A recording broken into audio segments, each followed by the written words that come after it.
24,000 కోట్ల పైగా నష్టం. ఐబొమ్మ రవి అరెస్టు వెనుక ఉన్న గ్లోబల్ కుట్ర. ఆంధ్ర తెలంగాణలో సైబర్ మాఫియా డ్రగ్స్ కంటే డేంజరా? తెలుగు సినిమా పరిశ్రమను ఏళ్ల తరబడి పట్టి పీడిస్తున్న ఐబొమ్మ పైరసీ వెబ్సైట్ వ్యవస్థాపకుడు ఆపరేటర్ ఇమ్మడి రవిని సైబరాబాద్ పోలీసులు అరెస్ట్ చేశారు. ఇదొక catch me if you can తరహా అంతర్జాతీయ ఆపరేషన్. ఫ్రాన్స్, కరేబియన్ దీవుల నుంచి మన తెలుగు రాష్ట్రాల్లోని సినీ పరిశ్రమను ముంచేస్తున్న ఒక మాఫియా పతనం ఇక్కడి నుంచే మొదలైంది. ఇమ్మడి రవి మన తెలుగు రాష్ట్రాలకు చెందినవి, కానీ అతను ఫ్రాన్స్ మరియు కరేబియన్ దీవుల నుండి నడిపించేవారు. అతన్ని పట్టుకోవడానికి సైబరాబాద్ పోలీసులు నెలల తరబడి ఇంటర్నేషనల్ డేటాను, అడ్వాన్స్డ్ ట్రాకింగ్ టూల్స్ ను ఉపయోగించారు. చివరికి ఒక శుక్రవారం రాత్రి ఫ్రాన్స్ నుంచి హైదరాబాద్ లోని రాజీవ్ గాంధీ ఇంటర్నేషనల్ ఎయిర్పోర్ట్ లో రవి ల్యాండ్ కాగానే ఆయన్ని అదుపులోకి తీసుకున్నారు. కూకట్పల్లిలోని అతడి అపార్ట్మెంట్ పైన కూడా దాడులు జరిగాయి. అక్కడ హార్డ్ డిస్కులు, ల్యాప్టాప్లు, ఇంకా అనేక కొత్త సినిమాల హెచ్డి ప్రింట్లు దొరికాయి. ఇక్కడ మీరు అర్థం చేసుకోవాల్సిన ప్రధాన అంశం నష్టం. పోలీసులు చెప్పిన లెక్కల ప్రకారం ఈ పైరసీ నెట్వర్క్ వల్ల కేవలం తెలుగు సినీ పరిశ్రమకే కాక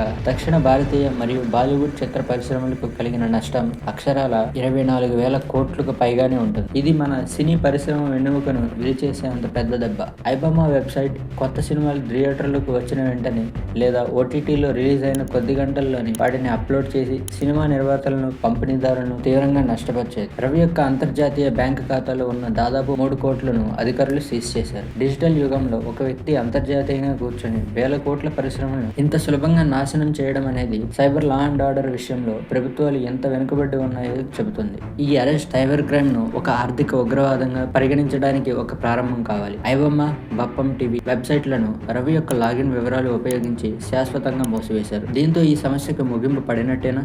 లేదు. ఎందుకంటే రవి యొక్క నేర నెట్వర్క్ లో ఉన్న అసోసియేట్లు, ఎన్కోడింగ్ టీంలు ఇతర దేశాల్లోని సర్వర్ ఆపరేటర్ల కోసం ప్రస్తుతం దర్యాప్తు ముమ్మరం చేశారు. ఫ్రెండ్స్, ఇమ్మడి రవి అరెస్ట్ అనేది తెలుగు చిత్ర పరిశ్రమకు దక్కిన ఒక తాత్కాలిక ఊరట. కానీ ఒక కింగ్ పిన్ పట్టుబడ్డాడు అంటే ఆ నెట్వర్క్ ఇంకా ఎంత లోతుగా పాతుకుపోయిందో అర్థం చేసుకోవాలి. నా అనాలిసిస్ ప్రకారం ఈ అరెస్టు ద్వారా కేంద్ర, రాష్ట్ర ప్రభుత్వాలు ఒక స్పష్టమైన సందేశం పంపాయి. అంతర్జాతీయ సరిహద్దులు డిజిటల్ నేరస్తులను కాపాడలేవు. తెలుగు సినిమా పరిశ్రమ ఈ విజయాన్ని మరింత బలోపేతం చేసుకోవాలి. పైరసీ వ్యతిరేకంగా పోరాడేందుకు టెక్నాలజీపై, లీగల్ మెకానిజం పై మరింత పెట్టుబడి పెట్టాలి. మీరేమనుకుంటున్నారు? పైరసీపై ప్రభుత్వం ఇంకా ఎలాంటి కఠిన చర్యలు తీసుకోవాలి? కింద కామెంట్ సెక్షన్ లో మీ అభిప్రాయాన్ని తెలియజేయండి. ఈ కీలక అంశాన్ని నలుగురికి చేరేలా ఈ వీడియోని షేర్ చేయండి. మన ఛానల్ సబ్స్క్రైబ్ చేసుకోండి.